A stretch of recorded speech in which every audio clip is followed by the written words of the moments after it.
Hi everybody, it's Trish. Welcome to Rooster Girl Farms. I'm giggling because if you only knew the amount of trouble it takes me to put my camera somewhere with using random items to try to stack it up. I have a tripod and everything, but I didn't bring it out with me. So here I'm trying to stack things up, and in the process of doing that, I broke a pot. Is that no crying over spilled milk, but this is can we not cry over a spilled pot? I don't know, corny, I'm sorry. So, hi everybody. This is Trish. If you have not yet watched my channel, welcome. I'm glad you're here. I have officially reached my 101 subscribers, so I'm pretty excited about that. Actually, no, I am kind of excited about that. But so what is spring madness? Am I going mad? Maybe, because I think Mother Nature is off her rocker. Okay, she's getting one big last ha ha ha. You thought it was gonna be warm on us here in the great region that I'm in here in Western Kentucky. Earlier this week, it was 70, 80 degrees. I was wearing shorts and a tank top, okay? Today, it is 50, barely, feels like 40. The wind is horrific and whipping. It's rained and drizzled all day. 20 mile an hour winds. Tomorrow, it's supposed to be the same. So it's she's getting her last little ha ha ha in us. It's not here yet, but we are, if we want to keep along with the theme of my spring madness, we are down to the 8 elite days until my last frost date. We are down, almost there, and so far it's a scramble. We're trying to get everything done.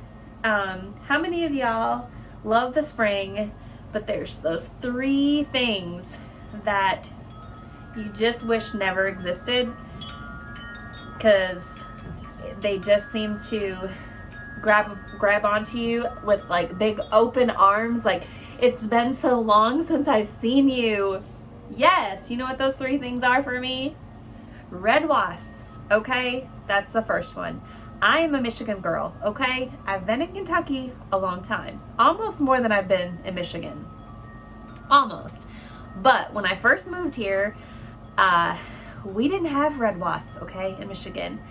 I got stung by a red wasp, and I thought that it was my arm was going to explode. I mean, it swelled all up. Of course, I'm allergic to just about everything. So when springtime comes, it comes with the red wasps, and they're everywhere, okay? And with my new greenhouse, we haven't filled any of the gaps up yet because we kind of want that airflow going through here. Well, along that comes red wasps, and they they're a danger in itself, but when you have 20 mile an hour winds and you have the confusion of, is it 70 degrees, the wind's blowing, and you have wasps coming in at you, it's but so far, I need to knock on something. So far, Trisha is leading, and the wasps have not got me yet. They will. It'll happen, but not yet this year. Number 2 has got me, gets me every year, no matter how careful that I think I am, and that is, yes, you guessed it, poison ivy. Okay, I have it on my thumb, and apparently I have it on my arm, and apparently when I sleep at night, I sleep like this, and so I have poison ivy on my face, and it's just a matter of time before I feel like it's everywhere because I itch it in my sleep. So I almost went and got a shot today just to clear it up because it made me nervous and it was close to my eye, but I didn't. I'm just gonna make sure I have the stuff. I know what to put on it. And I have been putting it on it. But yes, poison ivy every stinking year gets me. And I know it's because we were out in our back area kind of clearing up a space back there when we were picking up twigs and stuff, and I should have known better. And this is true. If you do get into poison ivy, or you've been out in the bush and you've been, you know, you touch it, immediately get in the shower and you soap and scrub yourself down, because it's the oil that gets on your skin that causes the rash. So at least that's what I've always been told, and I've been dealing with poison ivy forever. So there's that. Take my word for it or not, I don't care. But so yes, number 2 is that darned old poison ivy. Number 3, can we talk about this? So we were playing catch with our dogs or fetch with our dogs the other day, and we have this ginormous pine tree in our front yard. My husband, he threw their toy, and when he did, it hit the tree, and it was like a yellow field, or a yellow sprinkle of sprinkled yellow dust everywhere. It's on the cars, it's everywhere. Pollen is crazy right now. So I have allergies. Like literally, I thought the other day when I blinked, my contact was gonna pop out of my eye because my eyes were so dry from the allergies. So, why do I love spring so much? Well, those are the 3 things that are not the reasons why I love spring, okay? But I just deal with them.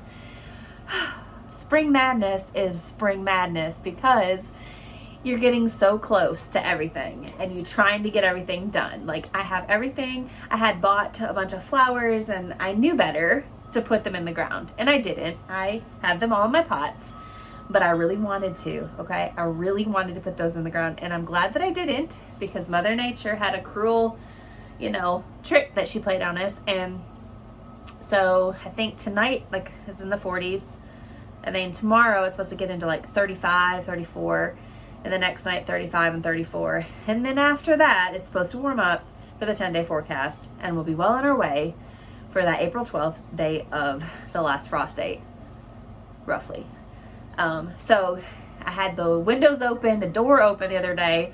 Now I have the windows shut, the door shut, and the heater going in here to keep it warm. And it's about 50 degrees in here, so it's a little bit chilly.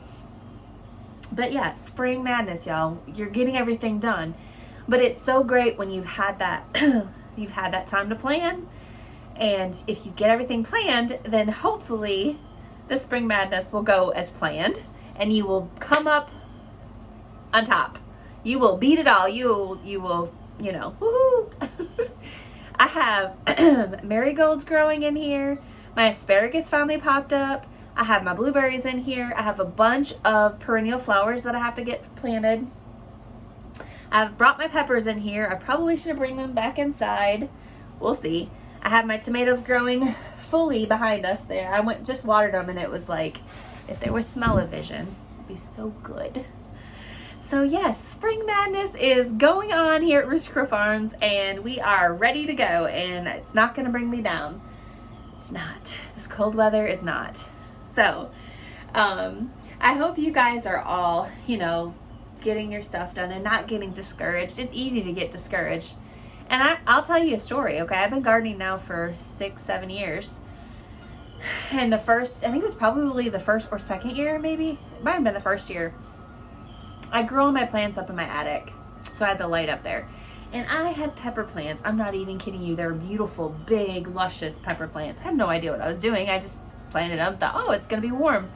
Let me put them outside. And I did, and like 2 days later it frosted, and I went outside, and they just like, they were like melted, you know, because of the frost killed them, and I was just mortified that that happened to me. So don't ever do that. Take my advice, don't ever do that. Now, the problem is I did probably start my pepper plants just a little bit too soon.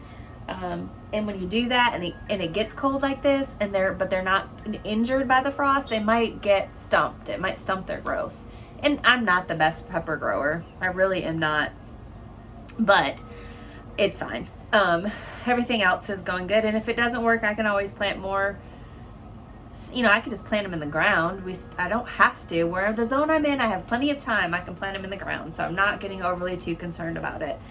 So we've got mulch coming in. We've got truckloads of mulch. My husband's got, he bought some lumber from the Amish the other day, some rough cut lumber.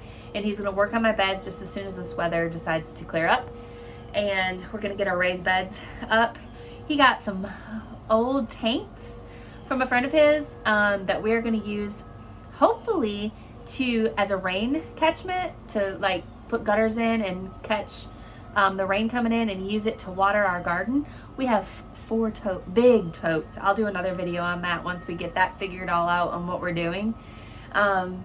Along with 19 baby chicks, okay? We have 19 baby chicks, and I started to look at them to try to decipher if they're roosters, looking at the things, you know, that you can find online that tells you, you know, how you decipher if it's a rooster.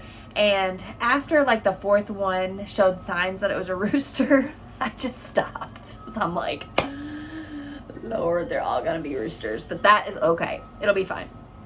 So yes, I have 19 baby chicks in the house.